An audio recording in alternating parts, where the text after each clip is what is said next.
नमस्कार, मैं हूं मोहित। आप देख रहे हैं टीवी 9। माँ सिर्फ वो नहीं होती है जो बच्चे को जन्म देती है, माँ वो भी होती है जो बच्चे के जीवन को जो है संवार दे और उसके जीवन को जो है नई दिशा दे दे। कहते हैं कि जो माँ होती है वो पहली गुरु होती है बच्चों की, जो उसको परवरिश करती है। मगर दूसरा गुरु जो है वो गुरु होते हैं जो बच्चों को जो है अच्छी शिक्षा देते हैं और बच्चों को पढ़ाते हैं। मगर हमारे साथ एक गुरु माँ है जिन्होंने जिनका एक नहीं, दो नहीं बल्कि सैकड़ों बच्चे हैं।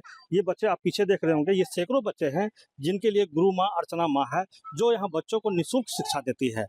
हम उनसे बात करेंगे। ये बताइए कि बच्चों का पढ़ाने का प्रेरणा जो है आपको ये कहाँ से आया? मैं गवर्नमेंट स्कूल की प्रधानाध्यापिका थी, जी। तो उस समय तो स्कूल में पढ़ाती थी और इन बच्चों को पढ़ाने का यही कारण है कि वहाँ पर महादलित एरिया के बच्चे ठीक से नहीं जाते थे, 100% प्रेजेंट नहीं होते थे। तो जब रिटायर्ड किए तो दैनिक जागरण से रिपोर्टर गए हुए थे मेरे यहाँ, तो बोलते आफ्टर रिटायरमेंट आप क्या करेंगे। तो उसी समय डिसीजन लिया हम महादलित एरिया में ही पढ़ाएंगे, जो बच्चे स्कूल नहीं पहुँच पाते हैं उनको हम पढ़ाएंगे। तो ये जो बच्चे जो आते हैं तो ये जी। बच्चों को लाने में कोई परेशानी भी होती है? क्योंकि ये महादलित टोला है, बस्ती है, यहाँ पर ज़्यादातर लोग जो है शिक्षित नहीं हैं। मगर शिक्षा के प्रति कैसे अलग जगाएँ बच्चों को? कैसे समझाएँ परिजन को? तो ये लोग जब से शुरू किए तब से तो स्कूल के ही बच्चे आते थे, तो उसको देखा देखी ये लोग भी शुरू किया था। और उसके बाद ये लोग समझ गया यहाँ रह के जितने बजे पढ़ने के लिए आना होगा, नहीं तो हम थोड़ा डराते भी हैं। जो पर डे ये लोग पढ़ने के लिए हाँ, आ रेशन जाते बंद हैं। हो जाएगा जी। अच्छा, तो ये अपने बारे में बता रहे हैं कि ये आप जो है ये सरकारी शिक्षक बने, किस तरह से बने और कितने दिनों तक ये सरकारी सेवा में रहे आप? सरकारी टीचर बनने के लिए तो टीचर्स ट्रेनिंग कंप्लीट किए जी। करके ही उस समय तो उतना प्रॉब्लम नहीं था। 74 का 2 जनवरी को ज्वाइन किए और उस समय मैंने स्कूल में ही पुराने शिक्षक से ही सब कुछ सीखे। अभी का शिक्षक उस समय का शिक्षक में काफी अंतर है। जी। उन लोगों का बच्चों के प्रति जो भावना जो था उसको देखते देखते ही मेरे प्रेरणा मिली कि बच्चों को पढ़ाना चाहिए, ठीक से पढ़ाना चाहिए। तो पूरा ज़िंदगी आप जो है बच्चों के लिए समर्पित कर दिए, शादी भी नहीं किए, तो क्या इसके पीछे बच्चे को फैमिली बना लिया है क्या? किस तरह से इस बच्चे का सेवा करते हैं? क्योंकि आप सुनने में आया है कि जो रिटायरमेंट का पैसा वो भी खर्च आप कर रहे हैं बच्चों के पीछे एकदम तो पूरा। सर बच्चों के प्रति कोई भावना कैसे उत्पन्न हो नहीं कह पाएंगे। तो ये डेली रूटीन बन गया मेरा जिंदगी जी, का। जी। तो रूटीन इस तरह का बना कि दूसरे बोलते हैं जो ध्यान में रहते हैं दूसरा चीज ब्रेन में आता ही नहीं।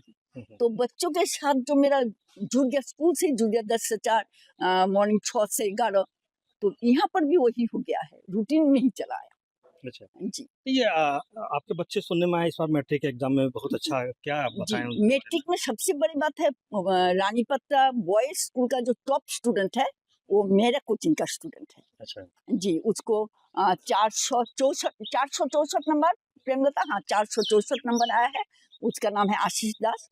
उसको कोचिंग का स्टूडेंट, और उसको फ्री में हम घर में पढ़ाते थे क्योंकि वो मेरा स्कूल के रसैया का बेटा है। उसको हम बोले थे जो हम तो चावल आपको दे नहीं पाए लेकिन आपका बेटा बेटी को बना देंगे। बेटी भी फर्स्ट डिवीजन इंटर में, बेटा स्कूल का बेस्ट बॉय।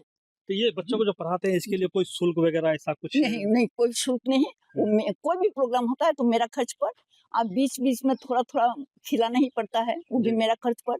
कॉपी कलम बाहर के लोग भी देते हैं, बीच बीच में हम भी कंपटीशन करा करके कॉपी कलम का व्यवस्था कर रहे। गवर्नमेंट तो किताब दे ही देते हैं जी। और कॉपी कलम का तो व्यवस्था अभी कर देख देते रहे हैं। हैं ये खुले आसमान में जो है आप पढ़ा रहे हैं, बारिश आती है, ठंड का समय होता है, इस तरह कुछ परेशानी तो आती तो होगी? ये सब सर हम लोग बोलते हैं रूटीन में हम लोग चले आए।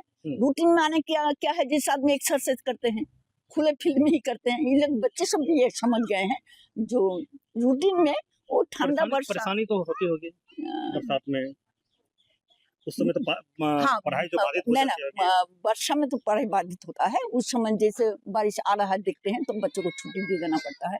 मौसम खराब होता है तो बच्चे को बोल देते हैं मौसम खराब रहने, वो ज्यादा नहीं होता है, मैक्सिमम महीने में 1-2 दिन हो जाए तो हो जाए। जी कितने दिनों से यहाँ पढ़ा रहे हैं? यहाँ पर हमको हो गया 2 जनवरी 16 से 2016 से शुरू किए हैं, 2 जनवरी से, और अभी तक मैंने 11वां साल चल रहा है।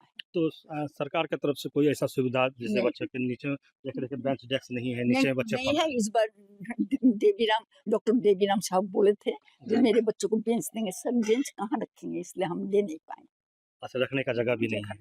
कोई फिर आसपास कहीं नहीं नहीं, कई जगह अगर मिलेगा तो इसको बेंच को तो रोज उठा के रखना होगा ना। जी। आप दूसरे के जमीन में पड़ा नहीं, यहाँ तो कोई रूम हम बना नहीं सकते। हुँ, जी, हुँ। तो बैंक, बड़ौदा बैंक से एक टेबल दिए हैं, एक चेयर दिए हैं। तो कोई ऐसा जगह चाह रहे हैं जहाँ बेहतर व्यवस्था हाँ, हो? अगर हमको गवर्नमेंट की तरफ से थोड़ा भी मदद मिलता तो हमको लगता तो बहुत अच्छा होता, हम कुछ कर पाते। आदर्श जयपासना जैसी महिला यह साबित करती है कि ममता का रिश्ता सिर्फ खून से नहीं बल्कि प्रेम, त्याग और समर्पण से बनता है। पूर्णिया की यह गुरु माँ आज सैकड़ों बच्चों के जीवन में उम्मीद की नई रोशनी लेकर आई है। टीवी 9 के लिए पूर्णिया से मोहित पंडित।